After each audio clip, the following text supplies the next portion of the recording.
Hapon. Magandang hapon sa lahat. Ayan. Maka-vlog once again. Ayan, wala na init. Ganda na ng panahon, no?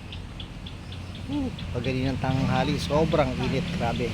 Kaya masarap tumambay sa malalaking puno, sa ilalim ng mga puno. Ayan.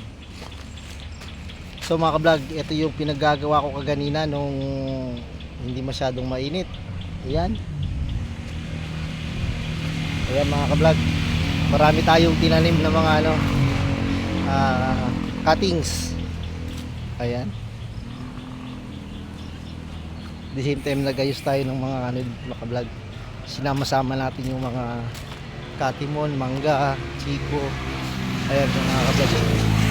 Itinabi na natin sa may harapan ng daanan. Ayan.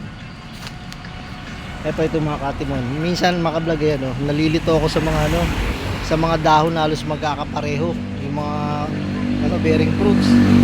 Ayan. Ayan mga ka-vlog, yung mga bearing fruits natin. Ayan. So kung mapapansin nyo mga ka-vlog, madali na ubos kasi maraming nag-order kanina. Yan, kaya shoutout sa lahat ng patuloy na sumusuporta sa ating yan, Gian's Plant Nursery. Yan, check nyo sa Facebook page, mag-comment tsaka magtatanong kayo, pwede doon. Ayan mga vlog, yung mga pinaggagawa natin kaganina.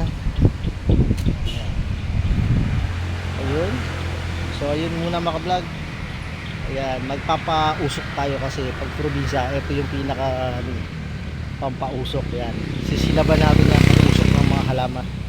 Yun, maraming shoutout sa inyo lahat. Mag-vlog once again.